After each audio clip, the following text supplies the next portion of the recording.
Hello, friend. Welcome to Janet TV's Peak Performance Show. I'm Daryl Mobley. It's here that we get the inside info from the nation's leading sports performance experts regarding how athletic and active females can get better, stronger, faster, quicker, more agile, jump higher and farther, throw harder, develop more power, and so much more. JanetTV.com is the online channel that features female athletes and their sports 24 hours per day. Get your free subscription to Janet TV's newsletter by going to subscribe.janettv.net. Today's topic is the 10 sports nutrition secrets every female athlete must know. No matter what your fitness or sports goals, proper nutrition is absolutely necessary if you want to maximize your performance, increase your energy, improve your health, and achieve more athletic success. If you want more endurance, you want to get faster or stronger, you want to heal faster, you want to recover quicker, then you must correctly fuel your body. My guest on today's Peak Performance Show is Amy Goodson. Amy is a registered dietitian. She graduated from Texas Christian University and got her master's in exercise and sports nutrition from Texas Women's University. Amy is a sports dietitian for Ben Hogan Sports Medicine, for Texas Christian University, for the University of Texas at Arlington Athletics, and she's the consulting sports registered dietitian for the Dallas Cowboys, the Texas Rangers, the FC Dallas soccer team, and Jim McLean Golf School. In addition, she is an adjunct professor for Texas Women's University, Texas Christian University, and the University of Texas at Arlington. Lean forward and listen up. I'd also advise you to take notes. What you're going to hear will blow your mind. Let's get started. Welcome, Amy, to Janet TV's Peak Performance Show. Thank you for having me. No problem. Now, listen, I have 10 great questions from athletes for you for today's Peak Performance Show, and I know that when you answer them, they're going to reveal what we like to call the 10 sports nutrition secrets every female athlete must know. But first things first, because this really is kind of fundamental. I have two daughters who are athletes. I have a lot of friends, female friends who are athletes. Why is proper nutrition especially important for female athletes? Proper nutrition is important for all athletes, as you mentioned, but especially for female athletes because we're trying to look at fueling the body over the course of the day. And with female athletes, we also have to pay a lot more attention to things like developing bone mineral density, making sure we're maintaining a healthy menstrual cycle throughout life. And those are things that are affected by nutrition, by macro and micronutrients, so calories and then vitamins and mineral intake. And if you're not getting proper nutrition, then sometimes you can have issues. You may not, as we mentioned with the bone, you may not be able to develop all the bone that you need to. When you are low in calories, oftentimes that can cause your menstrual cycle to stop. And then just overall fueling the body so that you have energy over the course of the day. Girls don't always look at food as fuel, and I like to use the example to think of your body like a car. And in order to make a car go, you put gas in it. And the better quality gas you put in the car, the longer the car is going to last without as many breakdowns. Kind of the same thing for the body. The better fuel, the better nutrition you put in the body, the longer it's going to go without as many breakdowns. And for female athletes, we're trying to prevent as many quote-unquote breakdowns, injuries, illnesses as possible, and doing that with proper nutrient-rich foods. Mike, see, now you've got me excited about the already. Just thinking about that, I'm thinking, wait a minute. So it's possible, and I'm already convinced. But you basically have set it up for the fact that this nutrition can allow an athlete to perform at a higher level, and as you say, without the breakdowns. That's okay. Now I know I'm kind of glad. Let me hit you with the questions from Janet TV's audience of female athletes. Here's the first question. How do I fuel my body so that I maintain my weight and perform well? So fueling is important 7 days a week. And the key to fueling is fueling often. So I, use the example, think of your metabolism like a fire. In order to get a fire going, you would have to start it with a good amount of wood. And then if you want to keep that fire burning, You add a little bit of wood every couple of hours.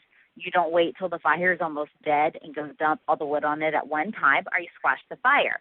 So in order to fuel your body so that you have energy, you perform well, and you maintain a healthy weight, the key is eating small, frequent meals throughout the day. That's going to do a couple of things. It's going to maintain your blood sugar levels, and energy levels follow blood sugar levels.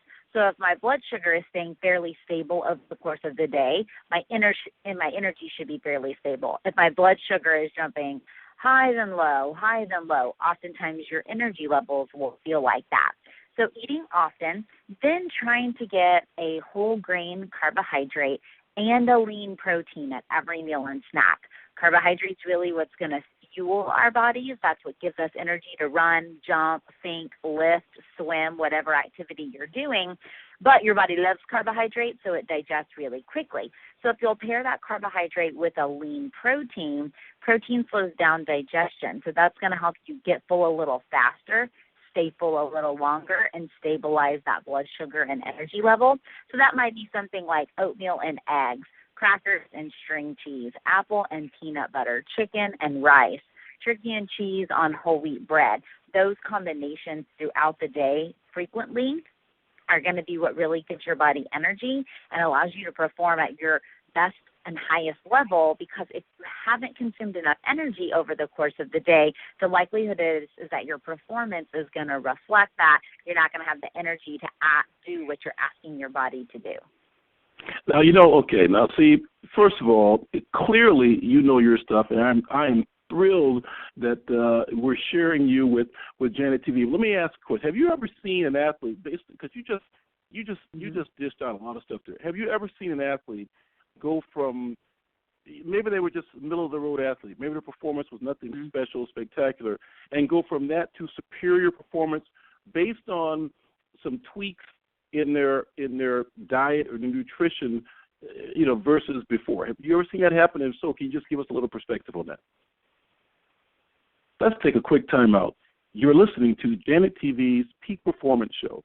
Today's topic, the 10 sports nutrition secrets every female athlete must know. Visit janettv.com for the best coverage of female athletes and their sports.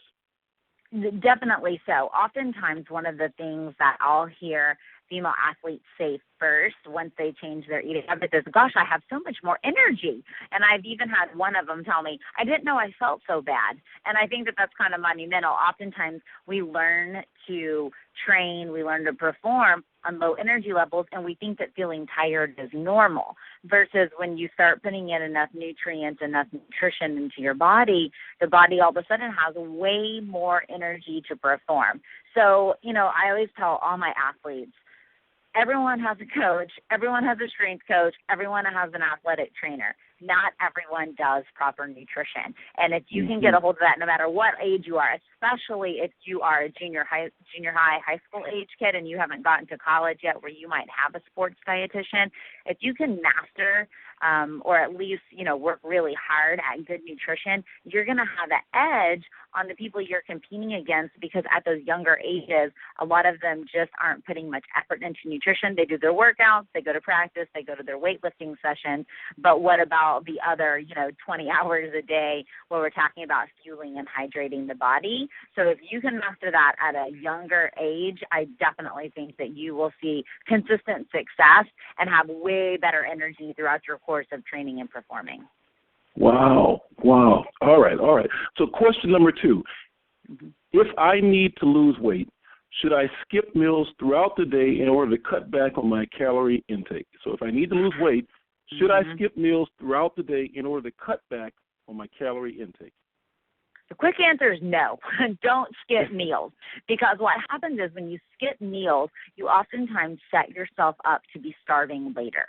If you're just kind of hanging out and hungry and satisfied, you're going to, eat what you need at that moment. If you wait till you're really, really hungry, you typically eat more than what you need, and oftentimes you may not be eating the best choice because you're trying to get rid of the I'm so hungry feeling, and our eyes are oftentimes a little bigger than our stomachs, and so typically we'll see athletes accidentally overeat, maybe not on purpose, but because they miss meals throughout the day.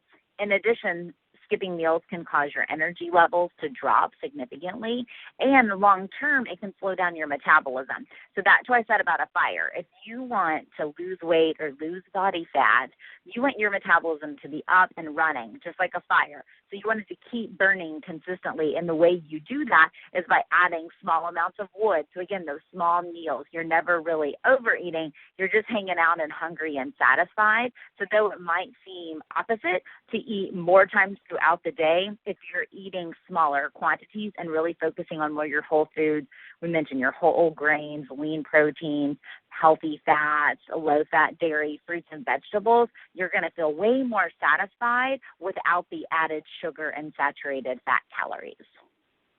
You are something else. This is incredible. Okay. Really, I'm serious. It's crazy. Well, okay. Thank you. I appreciate that. Yeah, really. It's amazing. I'm sitting up, my mouth is wide open thinking, good night. I didn't know. Okay. Question number 3. I seem to want to snack at night. Is there a way I can stop from feeling like I want to snack? Typically, people that eat less during the day are hungrier at night. Oftentimes, whether you're a younger person or maybe you're a 50-year-old athlete that's training for triathlons or marathons or whatever you're doing, oftentimes women get the concept that I'm going to eat quote-unquote light during the day, and they tend to eat smaller meals, and it sets them up to be so hungry at nighttime. So your body demands a certain amount of calories just to be alive. So based on height, weight, age, gender, you can calculate that amount just to be alive. Then you have to factor in you have daily walk-around calories, you have school, go to work, park at the back of the parking lot, etc. Plus, you have all of your exercise calories that you burn over the course of the day. So if you've only given your body, 1/3 of what it needs by nighttime, then at nighttime your body's like, hey, I would like the other 2/3 that I need over the course of the day. On the reverse side, if you'll give your body 2/3 to 3/4 of what it needs during the day when you're up, moving, training, recovering, etc., then at night it's just going to need a little bit more to finish off what it needs. So oftentimes fueling frequently throughout the day will set yourself up to not be as hungry at nighttime. In addition, people that skip carbohydrate during the day, so they skip their breads, fruits, cereal, pasta, rice, potato, oftentimes they end up craving sugar at night. So if you'll do a good job of getting a whole grain or a fruit at each meal and snack, you're going to be less apt to crave sugar. I'm not saying you're never going to want to have a snack. I'm just saying you're not necessarily going to crave those foods. And then it's going to be easier to choose a healthy snack like a Greek yogurt and fruit, a slice of bread with peanut butter, a string cheese, something like that. It's going to be easier to choose a better option at nighttime. Wow. Okay. Wow. All right. Number 4, I get tired during my workouts. What can I do to keep my energy level up? So many people forget about the pre, during, post-workout concept. So depending on what time of day you train, if you train in the morning, a lot of times people will not eat anything. And you've got to eat something before you train. So if you haven't eaten all night, you've been asleep, whatever, if you Wait a minute. Wait. I'm sorry. Wait. I want to make sure I heard you say something because I'm taking notes. Did you say that you've got to eat something before you train, period? Yes. Period. End of story. Yes. Wow. I didn't know that. Okay, go ahead. So pre-workout, you really want to have, ideally you want some form of carbohydrate and maybe a little bit of protein. Obviously, I'll tell you, I'm a girl that wakes up 4 something in the morning and goes to the gym. I'm not eating a whole breakfast, but I grab a granola bar because when you sleep at night, your body goes into a fancy science word called catabolism. I like to call it breakdown mode because it's breaking things down for energy. And if you get up and work out without eating anything, working out also sends your body into breakdown mode. So then you're in double breakdown mode, and that's not good. And oftentimes your energy levels will also suffer because you haven't consumed any food. So getting up and consuming, a basic snack in the morning like a granola bar, maybe some crackers or a banana, some basic, dry cereal, some carbohydrate source will at least be something to help you get going. In the afternoon, if you're working out, then trying to have a snack mid-afternoon that maybe has some carb and protein. So, maybe that's a string cheese and some whole wheat crackers, apple and some peanut butter, dry cereal and some yogurt, a protein bar if you're in a hurry, a pack of peanut butter crackers if you're running out of school and going to practice. All of those things will help you have energy before, and then, of course, hydrating. So oftentimes people forget that dehydration can make you feel tired and fatigued. So with that snack, typically that's going to make you thirsty and make you more apt to want to drink some fluid, which is definitely important. So fueling often and then getting that pre-workout snack and hydrating, and then trying to hydrate consistently throughout that workout, and getting possibly even some sports drink that's going to give you some carbohydrate to maintain your energy levels throughout your long workout. You are a genius. This is unbelievable. So okay, let me ask you. Okay, now we have a lot of college athletes.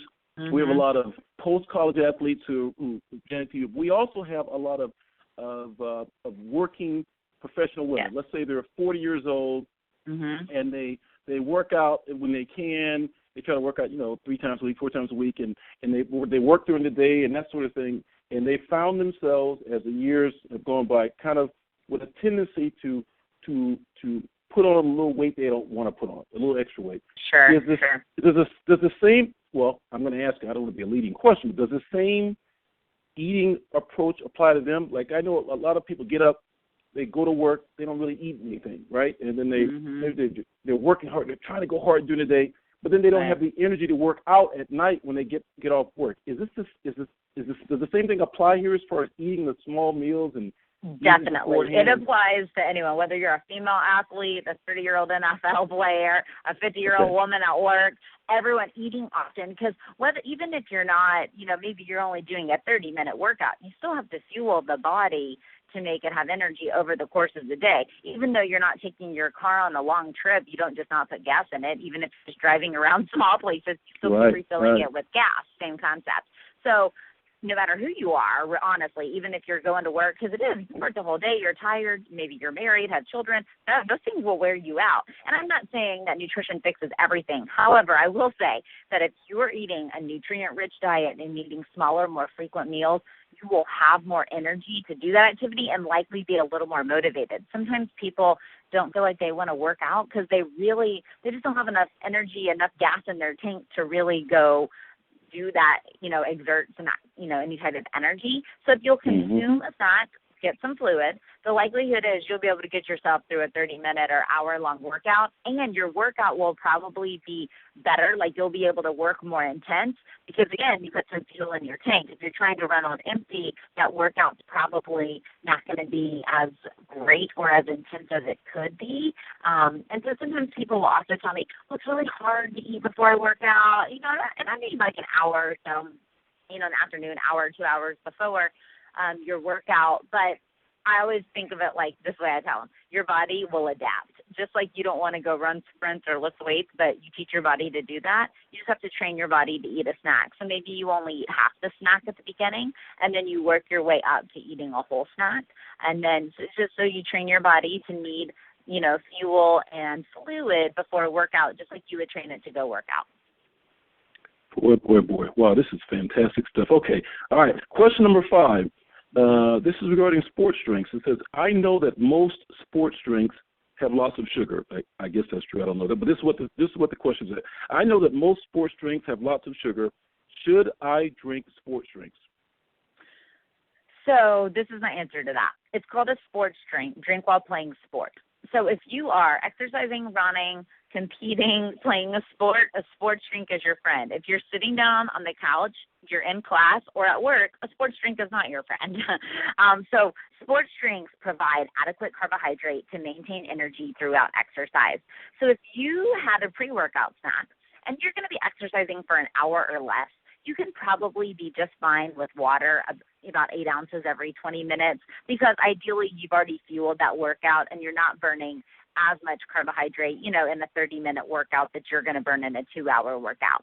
However, workouts over 1 hour require carbohydrate if you want to keep working out at the same level you're working out. You're burning carbohydrate as energy, so your stores will begin to get low. So if you replace carbohydrate back in, obviously you're going to be able to maintain that energy level a little bit better. Sports drinks are a great way because they're giving you the right amount of sugar.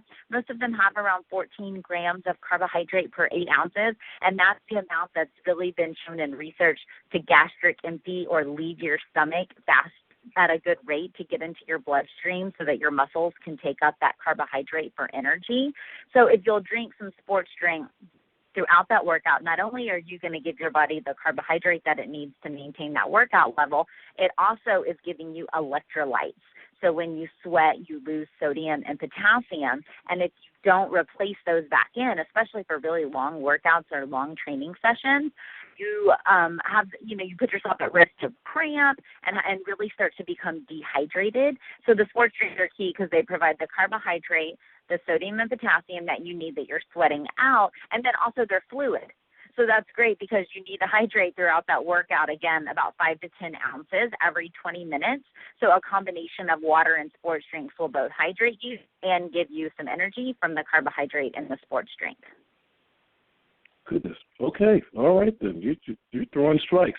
This one, question number 6. This person says, my brother drinks a post-workout shake. He swears by it. Should I drink a post-workout shake? What are the benefits? Most have lots of calories and sugar. Is that right?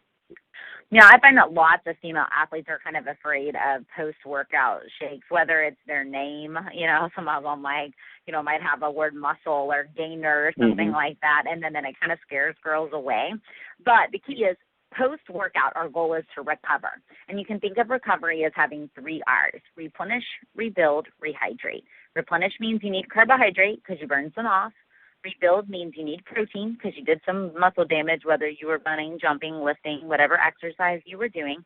And then you need to rehydrate. Most post-workout shakes are a combination of those 2 things. They're carbohydrate and protein, and then obviously a shake is fluid. So the key here is that you just have to look at the calorie range, whereas a guy might need a 400 calorie, your brother might need a 400 calorie post-workout shake. You might only need a 200 calorie post-workout shake that's going to have some carbohydrate and some protein. Carbohydrate, simple carbohydrate, which is where you're seeing the sugar calories. Those simple carbs are actually good immediately post-workout because they digest faster, and so they allow your body to digest and absorb those nutrients faster and help you recover. And then again, you want the protein to help rebuild and resynthesize muscle. So about 10 to 20 grams post-workout is ideal. So you have this little window after a workout. We call it the 2-hour window of opportunity. Basically, that means in the 2 hours after a workout, your body does a better job of digesting and absorbing carb and protein to recover. So ideally, in that 45-minute window of the 2 hours, you want to get a carb protein snack. So you want to have some kind of shake. That could also be a protein bar. That could be Greek yogurt with fruit. Shakes are oftentimes easier, and sometimes athletes don't feel like eating right after a workout, but they can drink something. So doing a protein shake that has some carbohydrate and 10 to 20 grams of protein is appropriate. Another thing that you can also use is low-fat chocolate milk, especially like if you're in high school or college, or maybe you don't have the funds to go buy all these expensive post-workout drinks. Low-fat chocolate milk has carbohydrate in it. It has 8 grams of protein for 8 ounces, and it's also giving you quite a bit of potassium, which is one of those electrolytes we just talked about, in addition to other nutrients like calcium and vitamin D that are really important for female athletes. So that can be another way to get in post-workout nutrition very easily and very economically. Wow. Okay. Good. You mentioned milk, and that brings up another question we have where a person says, I always hear that milk is good for you. Should I drink milk for my bones? Now, I can tell you this, Amy, as I mentioned earlier, I was a father of daughters, and it was difficult to get my daughters to really get into the milk thing. When I was a kid, of course, 8,000 light years ago, we all drink milk. But it's a little difficult. So this question is kind of near and dear to me. I always hear that milk is good for you. Should I drink milk for my bones? So low-fat dairy, so milk, low-fat dairy foods, which include low-fat milk, yogurt, cheese, and cottage cheese, are really the richest dietary sources of calcium. And calcium is important because calcium helps lay down our bone and build bone mineral density. You have until about age 30 to put on bone mass. And honestly, for girls, you put on about 90% of your bone mass by your early 20s. And then after age 30 or so, you really can only maintain the bone mineral density that you have. You can't necessarily add more. So the calcium and the milk products become so important because consuming calcium and vitamin D is what helps you absorb calcium, is what's going to help you lay down adequate bone so that you're not at risk for osteoporosis or any kind of bone mineral density issues in the future. And, I'll get people that say, oh, I can get my calcium from, somewhere else. And the reality is, okay, so in order to get the calcium that 3 8-ounce glasses of low-fat milk has, you have to eat 22 cups of broccoli. I really like broccoli, and there is no way I could consume 22 cups of broccoli. So milk, and it doesn't even, if you aren't a fan of the flavor of milk, obviously you could do chocolate milk.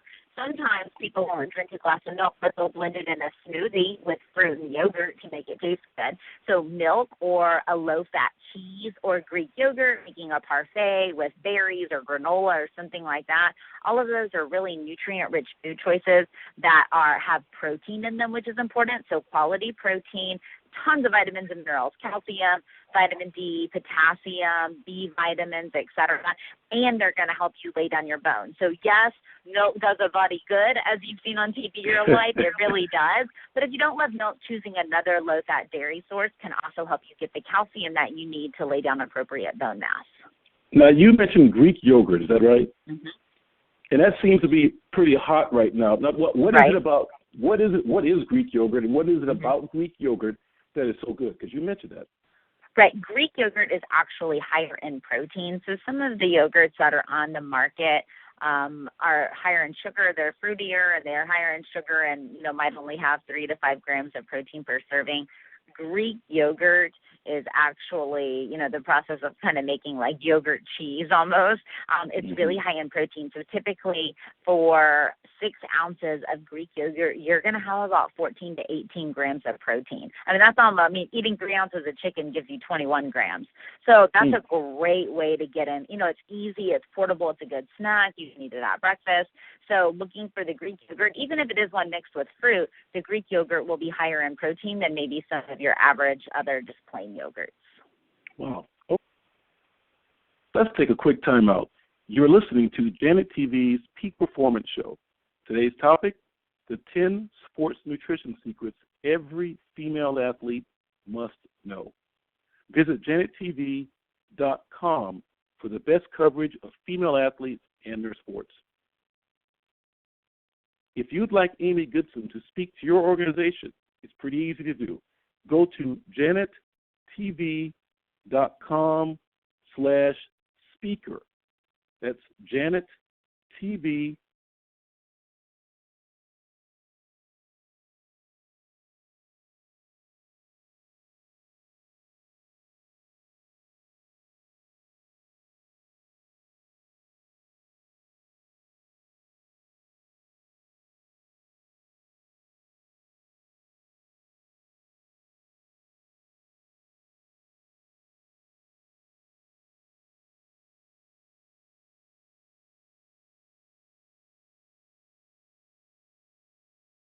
A menstrual cycle.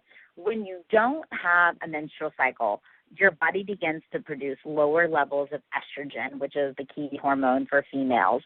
And estrogen is required to lay down bone mineral density, as we were just mentioning. So one of the challenges is that if you're not having a menstrual cycle, you have those low estrogen levels, it puts you at risk for osteoporosis or bone mineral density issues, low bone mineral density in the future. And what affects your menstrual cycle is actually your energy intake or your calorie intake. We used to think that it was if you didn't have a menstrual cycle, that was because maybe your body fat was too low or your weight was too low.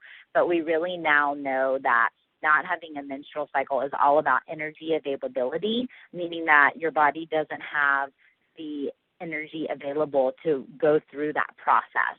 And typically that's because one of two things. You're either under eating or training more than what you're actually taking in.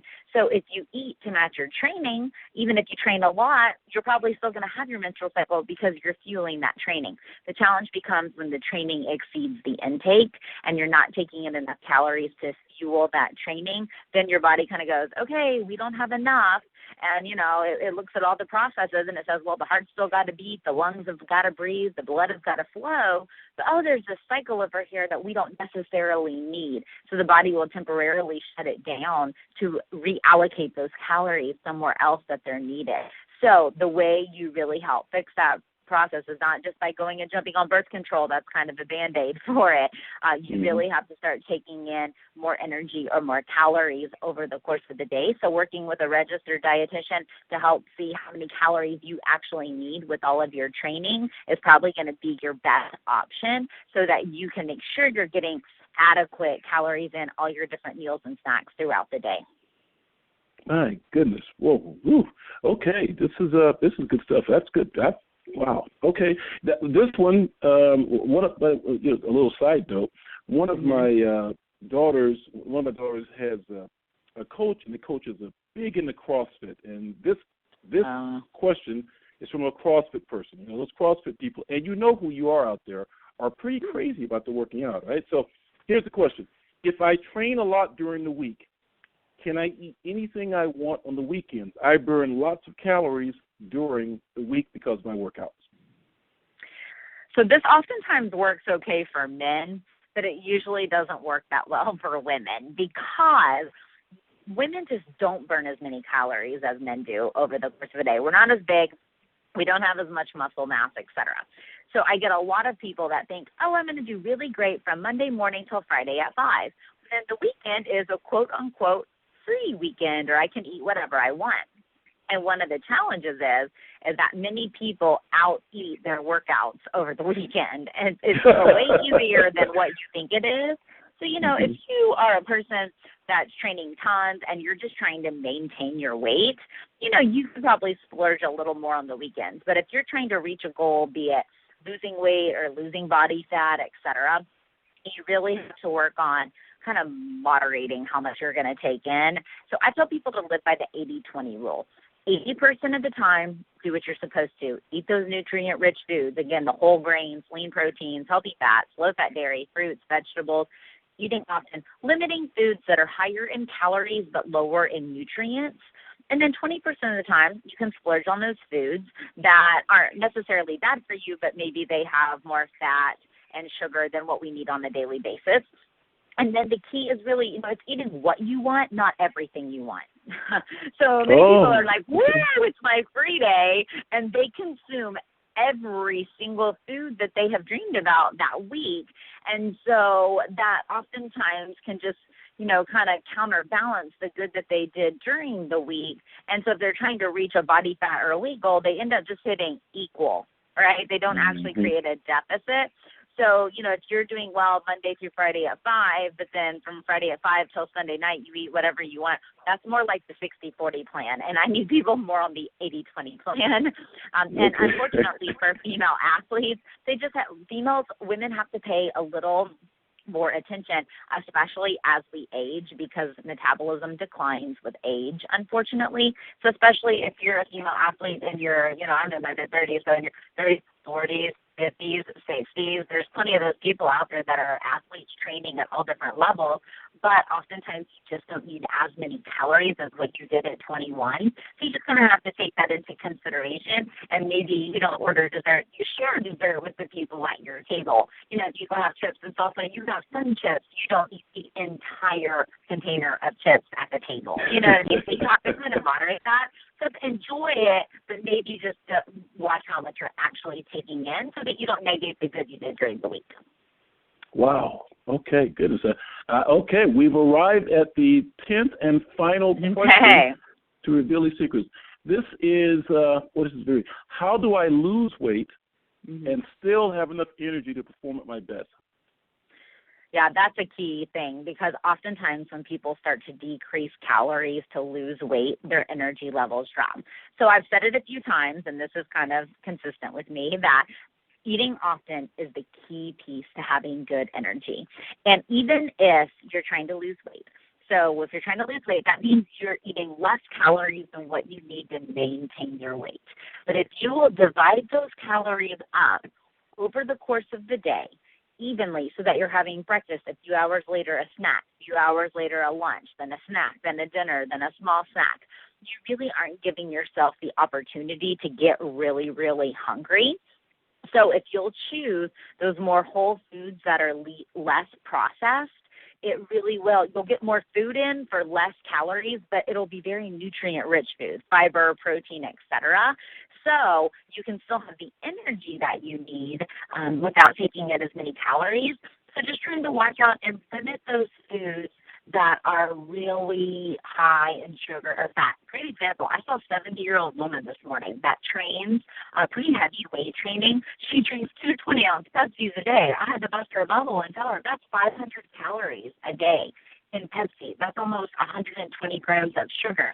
Well, what nutrition am I getting from Pepsi? I'm not really getting, not the real Pepsi, it could be Coke, Dr. Pepper, whatever. But what am I getting? I'm not getting protein, fiber, vitamins, minerals, etc. So I would do a lot better job at that 500 calories with a bagel with peanut butter and banana, or was, 2 snacks with yogurt, fruit, and granola, and then, an apple and peanut butter. I would get way more nutrition. So picking and choosing those calories over the course of the day, and not just watching your calories, but watching where they come from.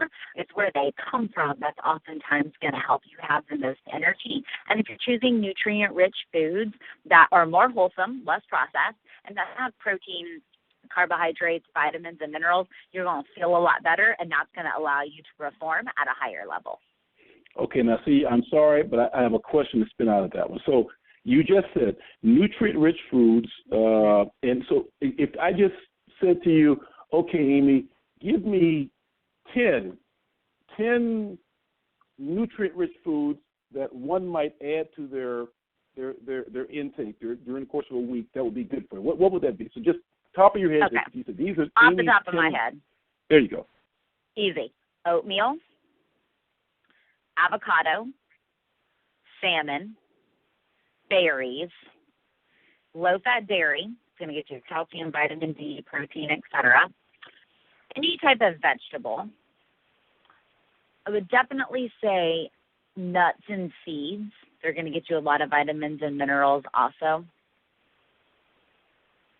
Quinoa, which is the highest protein grain that there is. Wait. What was that again? Quinoa, Quinoa. It's a grain, but it's the highest protein grain at 9 grams of protein a cup. Look at you using big words with me. Nice. Go ahead. I know. Okay, so I think quinoa was number 8. All right. I think that's what I said it was. I lost it. I was counting with my fingers, so that was number 8. I'm thinking through my head. There is sweet potatoes was going to be number 9.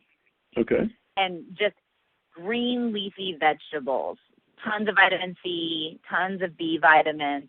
Those are going to be 10 of your top foods. I think I hit all categories because we hit some whole grains with the oatmeal and the quinoa and the sweet potatoes. We hit some protein with the low-fat dairy, with the salmon.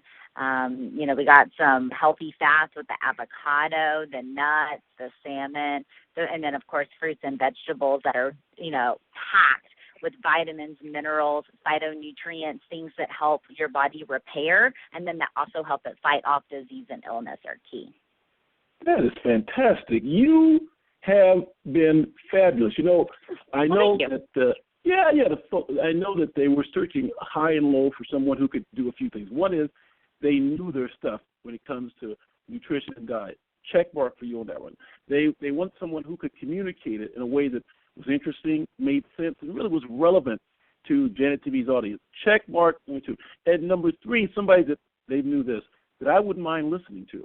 Because right, so you don't get bored. I know. Because you're fantastic. So I want to thank you so much for sharing your amazing knowledge on the Peak Performance Show. This is really, you are something, I can see why you work with all those organizations. Is there any other kind of great info you want to share with the audience right now? Anything that comes to mind you want to say?